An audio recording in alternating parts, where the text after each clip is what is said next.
The regular council meeting of the Village of Armada will now come to order, where everyone stand for the Pledge of Allegiance to the flag, please. I pledge allegiance to the flag of the United States of America and to the republic for which it stands, one nation, under God, indivisible, with liberty and justice for all. Thank you. Will the clerk call roll, please?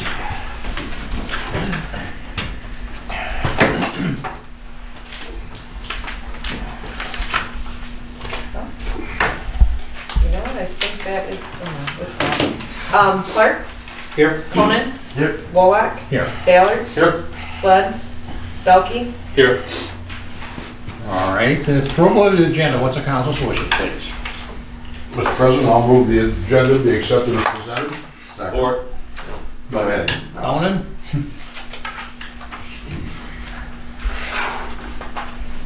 Sorry, Ross, I heard him first off. No, that's fine.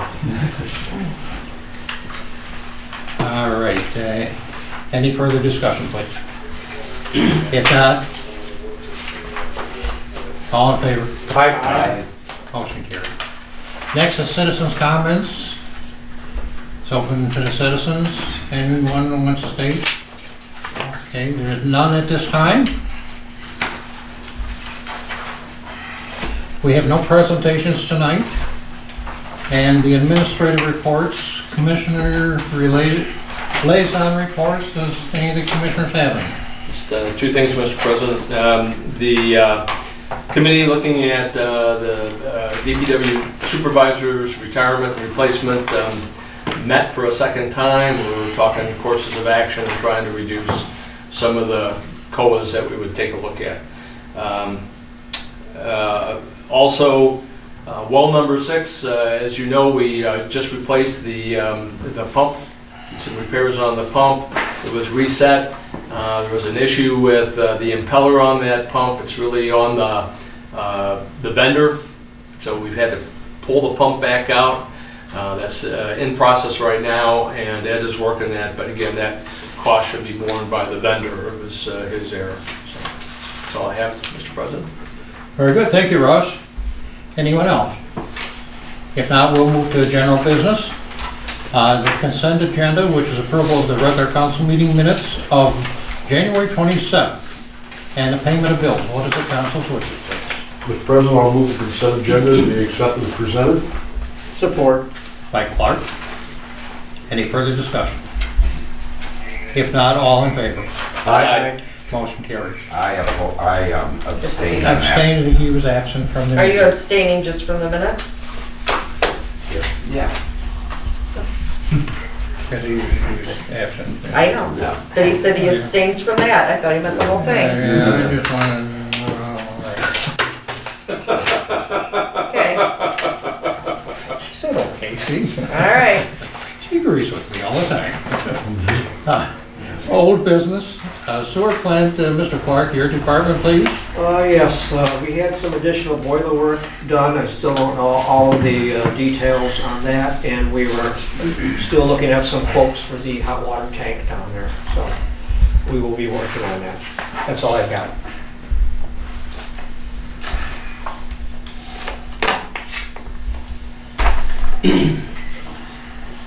And the Main Street update, Mr. Ballard, your department, anything? No, there's nothing new. We're still waiting for the weather to break and get the contractor back out there to take care of those the cement problems we have.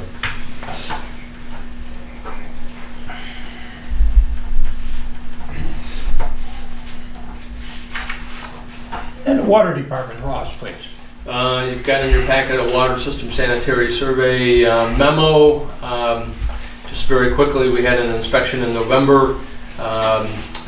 We had a couple items that were identified that we need to correct. Sat down with Ed this last Friday. Good news is that some of the items have already been corrected. We're working the other items, and I've coordinated a meeting with Eagle to sit down and talk to them at the end of this month on progress as part of their inspection report was that we needed to meet with them, and so that's been set up, and everything is on track at this point.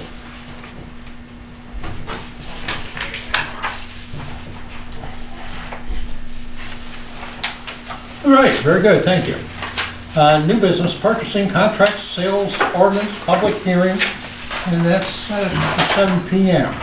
Yeah, you gotta just open one. We'll open one, Michelle, do you want me please. to do the, do you want me to do a quick Yeah, do a run through quick, first? yes, and then- Yes, yes, that'd be Does that help? yes, Yeah. please. All right, so, thank you, Mr. Wolick. So, as you know, we did a workshop, I want to say November of 2019, and we presented kind of the case for taking a look at updating our purchasing. And if you recall, there were two primary reasons we were going to update the ordinance. First one is the ordinance was very old. I mean, it was adopted in 1980, and time value of money, you know, our limits were very understated based on just even a reasonable inflation. So that was something to look at.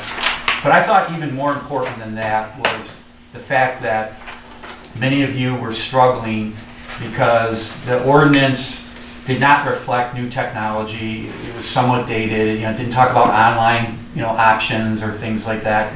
And I just think a lot of times it was not the most efficient process. Things were coming to council that didn't need to come to council. Some that were. We're unsure. Should we competitively bid it versus, you know.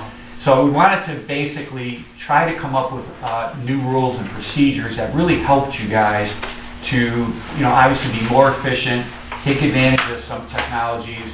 And again, if we're gonna make these purchases and it's gonna try to meet state ordinance requirements, let's make sure those ordinance requirements are reasonable and attainable. If they're not, you know, you're kind of wasting your time.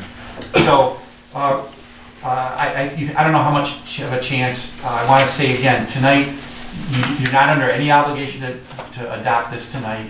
You know, we can postpone it and make changes, but this is the public's opportunity to weigh in on the draft. If everything looks good, then we can adopt it, but again, you're under no obligation tonight. So I guess the first question to answer is, what does the ordinance cover? So one of the deficiencies that came out of our review of the existing ordinance is it really doesn't talk at all about contractual services. Your typical goods and supplies, things like that. Well, to be honest with you, we do buy contractual services. You know, it could be someone to come and fix something. You know, Ross, you had a guy come in and you know, redo the exterior of a well house. Well, that's not a supplier, that's a contractual service. Right. Want to make sure that we include that. So here's what the ordinance will cover going forward. This is referred to the definition section.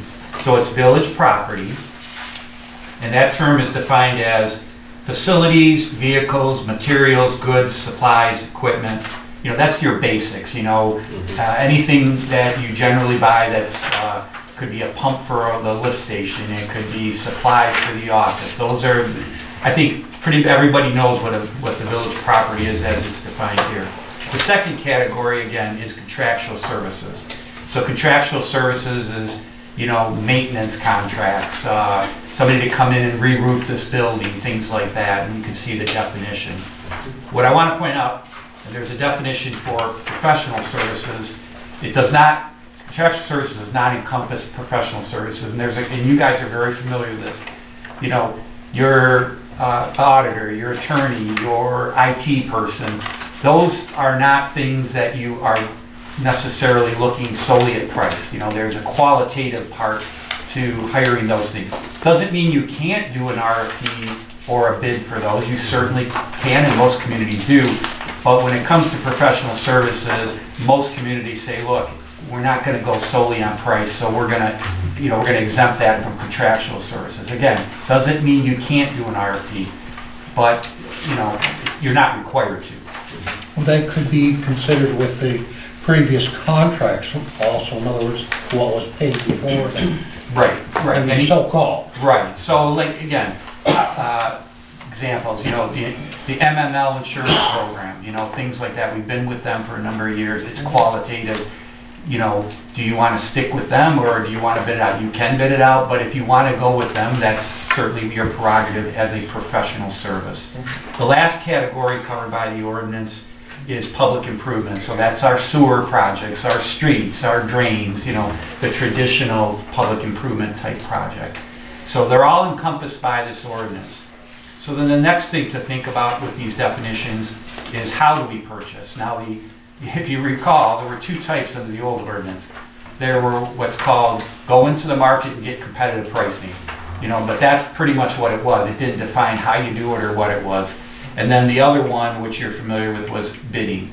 Missing from that is an RFP, and many of you have dealt with RFP in your professions, but that wasn't provided for under ordinance. We'd like to bring that in. So we'll have three categories.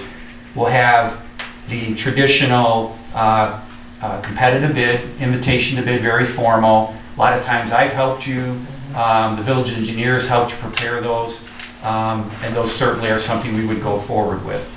The second category is the RFP. So the main difference between an RFP and an invitation to bid is an RFP does not focus solely on price. So you're looking for an RFP for, qualifications, experience, things outside just the price of the commodity. RFPs tend to be a little bit easier to put together, a little quicker. A lot of times you go out into the market for an RFP because you want that person to help you solve a problem. An invitation to bid, you're saying, I need a flight pump. This is the one I want, give me your price.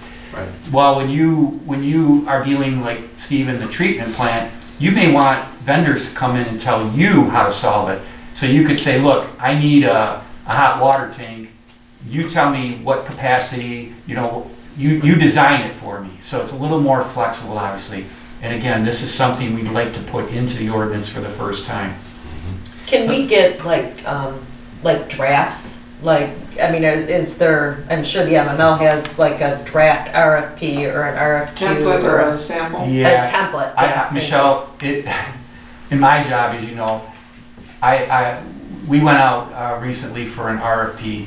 I literally Googled RFP for this service, Okay. and I got an excellent template. Okay, well- Those things are out there now, and I don't mean to make that sound, but there are some really, really good, and I can always help you get some of it.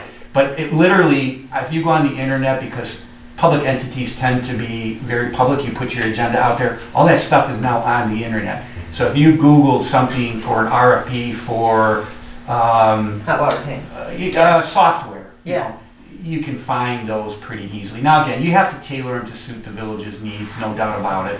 But they're out there. Yes, we can certainly come Well, up with I'm, standards. and I'm not gonna name names, but we do have some council people that aren't on computers much, so I'm just, I didn't mention any names, I'm just saying, so it's not gonna be as, easy for them to do that, is. Right, no, and again, That's why I when thought if we had a template. Yeah, you're a little bit ahead, which is a Yeah. good point, but when we get to the layers of approval Mhm. and what type is required, that might be a little bit easier. I don't think you'll worry as much Okay. once you get to that All right. one. So the last one I've called the request for quotes. To be very candid with you, under that definition, it's no different than what was required in the old ordinance. You have to go into the market and you have to solicit pricing. It's not competition until you have two, so I said you try to get two quotes, at least two quotes, get more if you can, unless it's a sole source, and you're all familiar, there's a definition include. Sole source means that there's only one manufacturer. In many cases, they have exclusive dealerships. You can't get it from anybody else. So example would be, I want a specific pump for the lift station. Well, that manufacturer of that flight pump may only have one dealer in Michigan that sells it. You're stuck. That's a sole source. You can bid it, but who are you going to buy it from? They're going to tell you you can't buy it anywhere else. That's a sole source. So that's kind of an example. Just wasting time. You're wasting time. So let me give you an example. Steve, let's say as the water commissioner, you had to go out and buy something within your spending limits under the dollar value that we'll talk about later. All you would be required to do is go out, ask two vendors to provide a quote for the product, at least two, try to get more, but you have to hang on to those for 6 months. That's what's required. I didn't change that. That's what's required in the current ordinance. You have to hang on to those for 6 months. But if you get 2 quotes, 3 quotes, you come to council with, well, you would have to come to council if it's under your purchasing authority, but with the RFQ, you basically just have to get those quotes, and you can purchase those but you have to hang on to those quotes for at least 6 months, and again, that's already in. Would Burn those in the be file. part of like the meeting minutes? Say we took a vote, we had 2 vendors, this is vendor A was lowest price, we went with them. So. It all could the just, stuff we it put could go, together it could with go the into minutes. the meeting, I mean, and it would be there Yeah. forever, because Yeah. I don't get rid of Yeah. It anything. doesn't even have to be in the meeting, as long as you got those Yeah. RFQs in there. Yeah, you don't have to bring it to council. In the That's- expense, big, the You're under your expense will limit. If you're be. under Right. your limit. If it's above his limit, you have Yeah, to come to council. right, But but under. I'm just saying, Chief Patrick, if he had to buy something, he would have to get 2 quotes, at least 2 quotes, if not more, and say, I'm buying from this company, he can make the decision, have to have the PO, I'm sure Becky probably prepares the PO. She can take those 2 quotes and attach them to the PO or Yeah, whatever just she becomes has for the permanent file, record becomes now. part of her record. So I didn't say, do you want some kind of an audit trail, or should we have an audit trail as to why he's made the decision? For example, cost may not be the only factor. You may find best value because somebody provides maybe a higher price, but more service or more I would think you'd make warranty some, or, yeah, you can make some notes. make some notes on the RFQ. okay, It's within your authority to approve it, yeah. or if it's under 3,000, the chief's authority, but if he's got 2 quotes, one's a little slightly higher, then you should have notations as to why. Makes sense. I mean, I don't think it needs 10 Doesn't need a pages of book. notes. But yeah, just something, I picked this guy because he does this, and this, and he's better than that, of the But other. you don't need a motion here to do it. Right, Well, exactly. we'll get into that, we'll get into the limits. but- Yeah, because there's limits. So let me just touch on, Right. so we talked about the 3 options you're gonna have. Jeff, All right. can I Yeah, go ahead, before sure. you, Yep. something else that we often do because we're not ready for a quote or a proposal is we do a request for information. We're looking for information from somebody. Could be anything from, if we put out a solicitation, would you bid on it, to what type of services do you provide?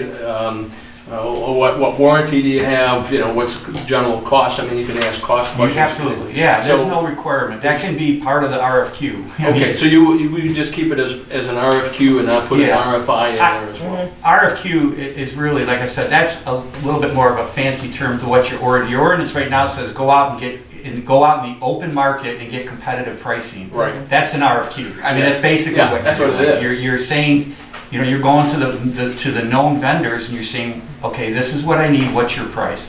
They shoot you back an email or a quote, or, that's your quote or request for information, and then you can make your decision. Okay. So it's the least, I guess, the least technical, least procedural purchasing option we have. Right. Okay. So let me touch on the 3 things that are exceptions to competitive bidding in the RFP, and in some circumstances, the RFQ. So you already had in your ordinance the emergency purchase. So the easiest way to explain an emergency purchase under the definition is there's an imminent threat to the public safety. You gotta buy it, and you can't wait for next Monday for the council meeting. You gotta buy it. And there's some safeguards built into the definition, but Steve, you could do it for water. Lyle, you could do it for streets. I gotta get a barricade. I gotta cover a missing manhole cover. I gotta have it. I can't wait. So you can do that. That's still, you had it before, you still have that right, but it is an exception to competitive bidding. If you're not available, it provides that Marv, as village president, can authorize that purchase, which makes sense in case you guys aren't available. So that's an exception. A cooperative purchase. So cooperative, we don't do a lot of that, but cooperative purchase is where, I'll give you the best example I know that we have done is Chief Patrick needs a police vehicle. He can go to Macomb County Purchasing, and they have cooperative purchasing. So when they issue a contract to a dealer for a police vehicle, usually that says, and you will honor prices from any other Macomb County municipality. So Chief Patrick can say, hey, I like that price, I'm gonna buy off of that purchasing contract. That's a cooperative intergovernmental purchase. You don't have to bid it. Why would you bid it? You're buying it. They've already competitively bid it. Michelle has dabbled a little bit in Mitten, which is the Michigan Intergovernmental Network. That's where you can see which other entities have contracts to buy it. So we don't do a lot of that. I know salt, a lot of communities buy their road salt on intergovernmental. So that's an available option. So that would be an exception. Sole source is an exception, obviously. If you can't buy it anywhere else, as Ross said, you're wasting your time competitively bidding it or doing an RFP, you're gonna buy it from their authorized dealer, that's it, so don't even bother. It's a lot of that. So again, that's kind of the outline with the definitions. Unless there's questions, I'll jump into the new limits that we are proposing. Jeff, I got one. Yep. One other quick question. So our village engineer, for example, falls under what, professional services? It could fall, you could bid it, you could do an RFP, but I would put that in the category of professional services. Okay, that's kind of what I thought. Yep. Again, it's the type of thing where, again, the reason you may not bid it is, best example I can give you, let's say you got into an insurance coverage dispute. MML says, we're not covering you for that claim. And the village says, yes, you are. We're covered. That's covered by our policy. No, it's not. We're denying your claim. Well, you're going to go out and you're going to hire a lawyer a coverage lawyer to sue MML and to get coverage, right? We're entitled to coverage. We're not letting the taxpayers pay for this. You're not going to necessarily hire a general lawyer down the street. You're going to go out and you're going to find a specialist that specializes in that. Yeah. That would be an example where we would, obviously consider that a professional. Well, if I've got an engineer that's, he's already well familiar with some of our practices and what we've done in the past and performed in it, why would it go to somebody else? Right. Unless we know he's not able to do the job. Right. And so I'll just read them off real quick. Accounting, architectural, engineering, construction management, insurance investment, legal, marketing, information technology. Those, like I said, are all considered professional services. But again, I just want to reiterate, you still can do the RFP, you can still do a bid for those. You're not required to though. So it's gives you a little bit of flexibility. Yeah. So let's jump into the rules and procedures, how we're going to purchase. So as you know, this was the one that I cautioned you. There's two types of things that people always tend to confuse. There's who has the authority to buy it, and then there's the thing, do I have to buy it using an RFP or a bid? So under our old ordinance, it was a little bit clumsy the way they set it up. I tried to make it a little bit more blended. So I will touch on both the amount and how you buy. So the first layer is purchases by an administrative officer or department head. So we're going up to $3,000 for that. It's a little bit of a jump, but based on inflation in 1980, it's not that big of a jump. I think we were at 1,000, Michelle? Yeah. So this would be, I guess, Ed, Chief Patrick, they would be able to purchase, and for this layer of authority, they're allowed to use the RFQ. Okay, so they would be able to go out, get quotes of 2 or more vendors or contractors, and they would be able to purchase it. Now I want to say, keep in mind, and Joe's really a watchdog on this, this doesn't mean that council doesn't play a role. You guys have, doing what you're doing early before this meeting, Joe's going to say, you have not budgeted, right? You've heard that. You guys haven't budgeted for this. Mm-hmm. So that's your checks and balances. Although it's a little bit of an increase, you still are the ones deciding what they can buy.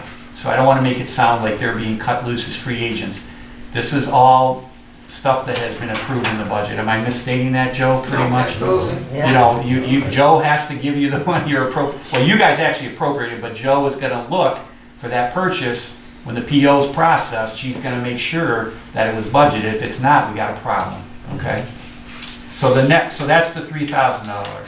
Okay, from $3,000 to $10,000, this is the village commissioner, so it'd be Lyle, Steve, and Ross, and then any trustee for a department that they're responsible for. So they get their budget approved, they get to buy something if it's between $3,000 and $10,000. They are the authorized. It's no longer Ed and Chief Patrick. It's a higher level now. You guys have the authority to buy that. You must purchase using the RFQ, but you have the option, it's your choice, whether you want to do an invitation to bid or an RFP. So let's say you did an invitation to bid, that would not need to come to council. You still have the authority to buy it, you're just doing a little bit more formal process. So And Ross, again, to give this you is an in the idea, budget. you know, if you wanted to do an RFI as part of the RFQ, that's in your discretion because it's in your authority. But it's, again, $3,000, $10,000. Most of these will be RFQs. You got to get comparative pricing from 2 or more contractors, vendors, or professionals in the open market. Okay? The third layer is anything over $10,000. So these are your big purchases for the year.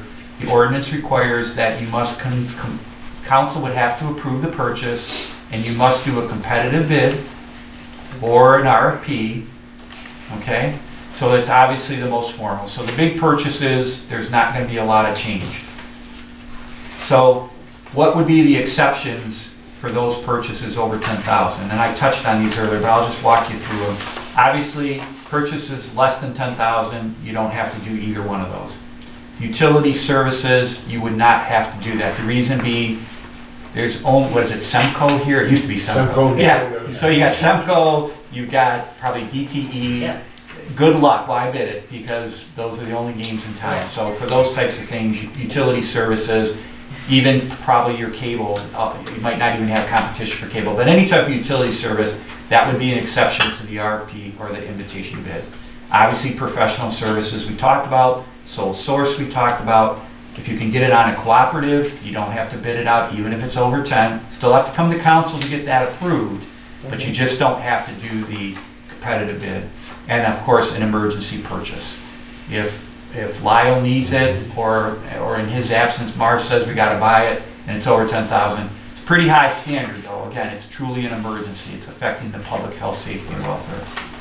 There's a catch-all, as you'll see under number 7, and that's where, this is on page 3, purchases where the village council by a 5/7 vote, that based on time constraints, availability of contractors, vendors or professionals, or cost considerations, the results of an RFQ will be the basis. So what I'm saying there is, and you guys have run into this a little bit, you guys have actually gone out and tried to do an RFP and RFQ, and you get one, right? If we're lucky. If you're Sometimes lucky. we get. So I felt it important, it's a little bit higher standard, council's still gotta approve it, but if you guys know there's no one else that can do this, then we're not gonna go through the time and expense of an RFP or an invitation to bid. You're gonna go out, you're gonna try to get your 2 competitors, and then you're gonna come to council and say, council, hey, this is all I got. These are the only 2 that can do it. Council will either bless that, but if they do, it's gonna take more than 4 votes. It's gonna take a supermajority. So a little bit higher standard to make sure we're still guarding the public dollars and trying to get the best price possible. But I wanted to build in for you because I know you guys have struggled to get some of these contractors come out. I think, Ross, one of your buildings may have been at that, close to that 10, 11,000. And you were begging people, you know? So to use your example, you know, if you have that and you think it's gonna be over, maybe you do your RFI, right, beforehand, come to council and say, hey, look, here's what the RFI did, I couldn't get anybody. Nobody was interested. So here's the quote I got. So you got that built-in integrity to the process. So I thought that was a good catch-all to add. The remainder of that section, these are carryovers from the old ordinance. It basically says that bids or proposals received in response to the invitation bid or RFP shall be open in the public at the time and place designated. So you've done that. I thought that was a good carryover. One thing that I'm recommending though is that on some of the like engineering projects, I think that even though we may open it at a council meeting, we don't have to. We can do it during the day. It doesn't matter as long as it's at a public location. But I think we should try to get, you know, maybe Doug to write a letter of recommendation on those, because it's hard at a meeting to go through all of the things, and then you're like, well, that guy compared this. It's hard to make an apple-to-apple comparison.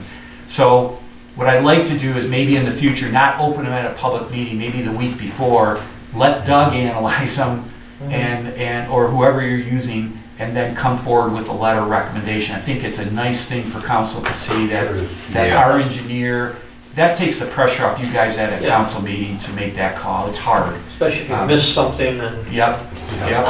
I've got a question about the 5/7. You know, Mike's gone 3 months out of the year. What if there's something that has to be purchased in those 3 months when he's not here and we don't have 7 council people?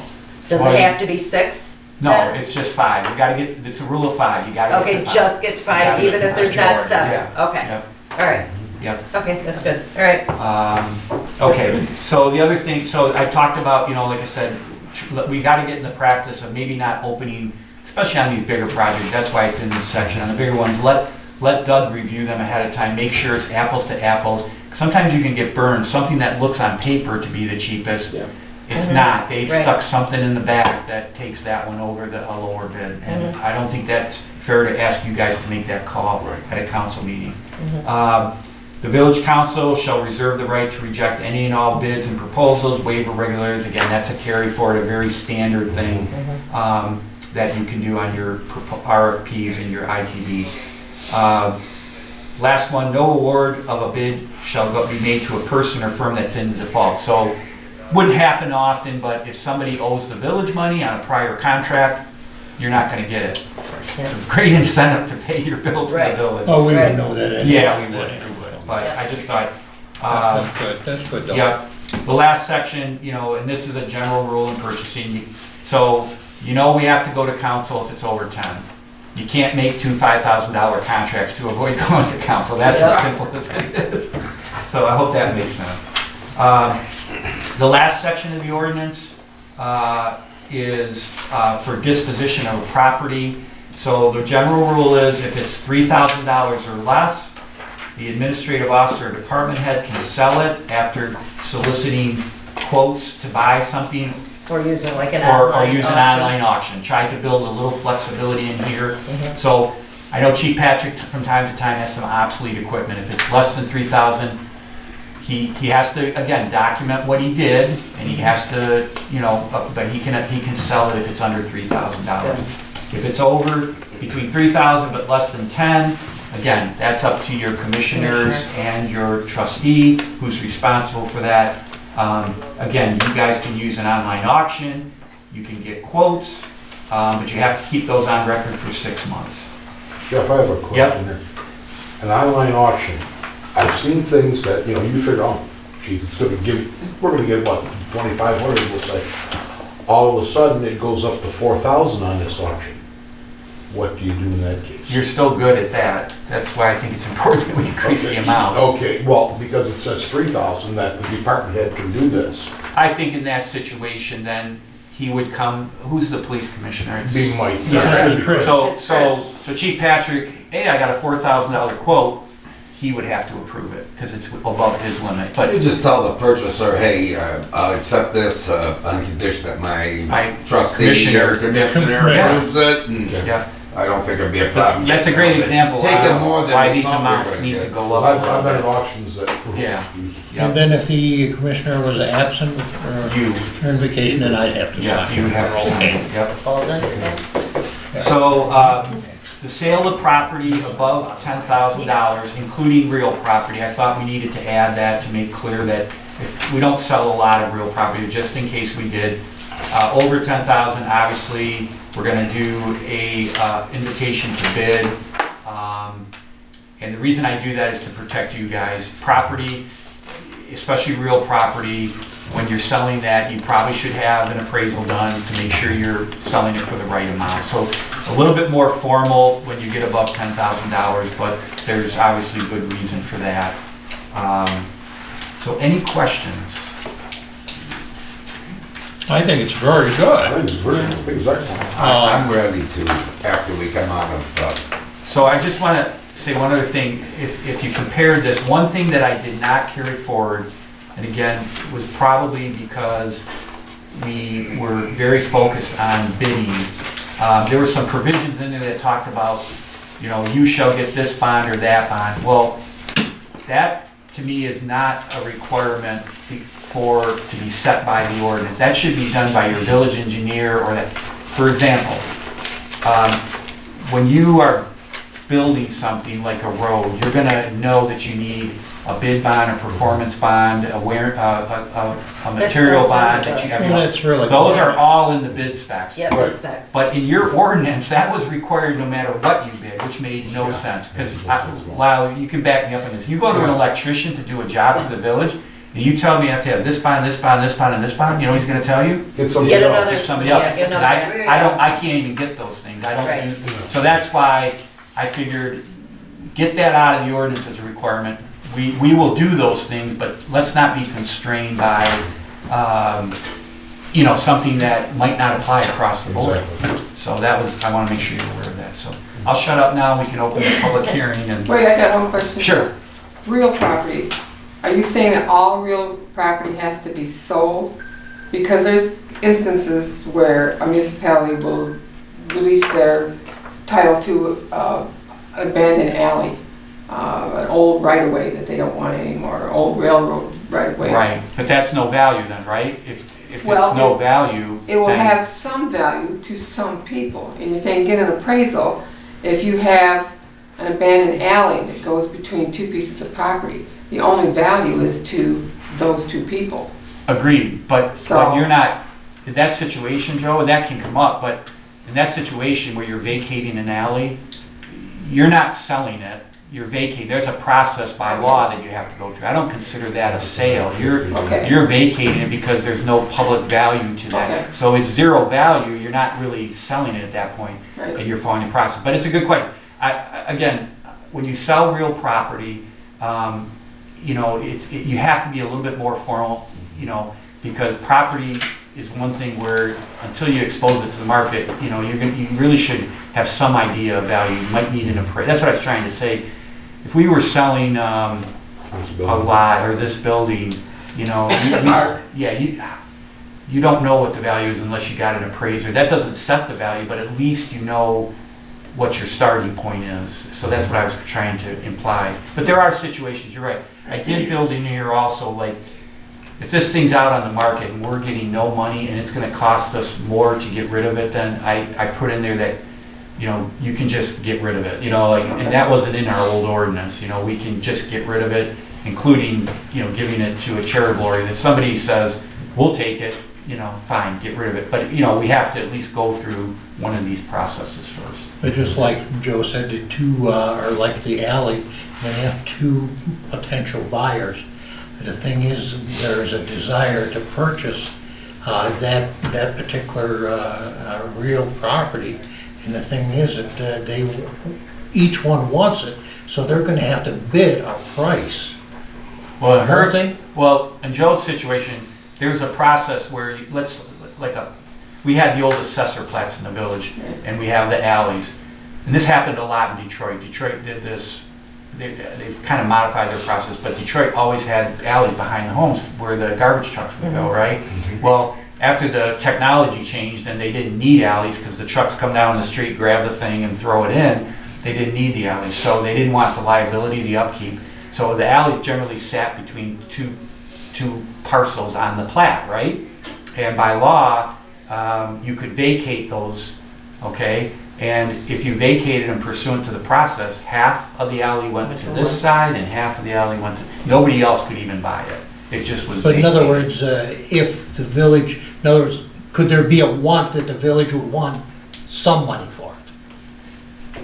Yeah, I mean, if Some somebody. real money. There could be. There are situations where But there, then you wouldn't vacate. right. Right, it'd You be a wouldn't different take it. process. In other words, Sale. it'd be a different Yeah. bid line.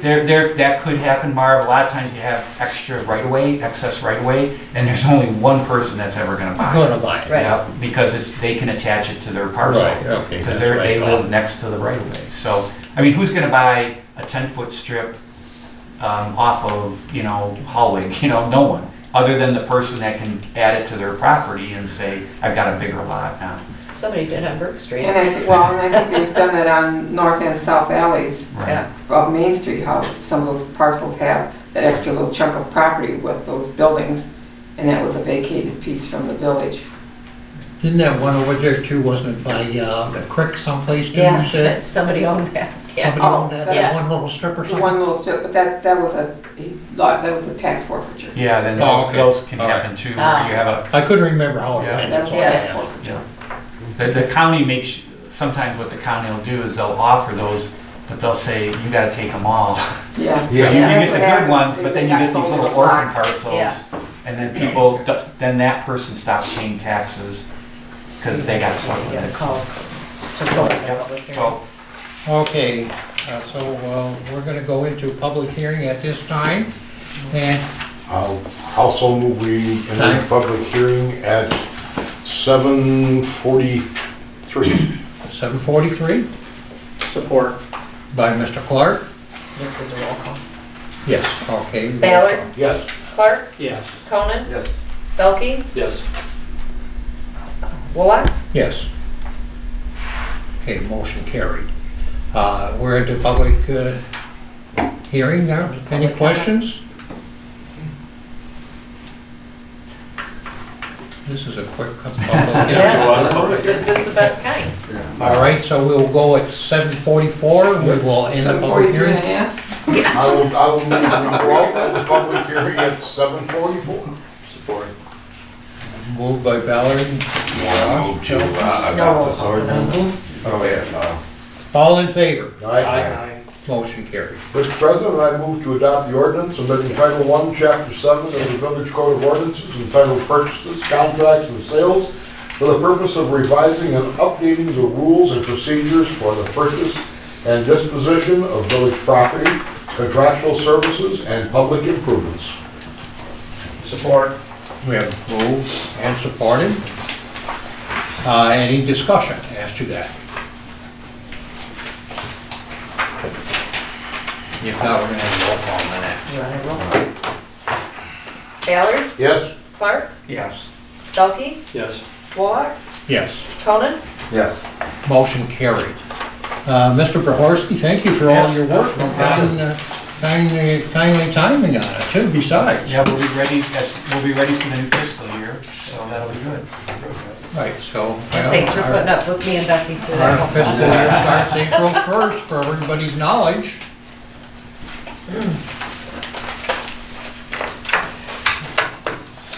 All right. Michelle, when you get a chance, you throw a clean copy in my box and flood all over this one. Yes, Jeff had to give me one because there was a typo. Okay. This is an What are you actual gonna mark, do? that's the last thing. No, I'm just looking at my sheet, I had one under here.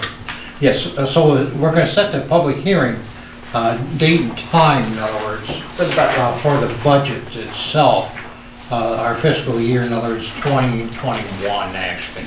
And that's for our March 23rd meeting at 7 PM. So what is the council's wishes, please? Mr. President, I'll resolve to set the public hearing date for the approval of the 2020-2021 fiscal year budget for March 23, 2020 at 7 PM. Support that. By Belkey? And you will also set your tax millage at that meeting. Okay. All right, any further discussion, please? If not, all in favor? Aye. Motion carried.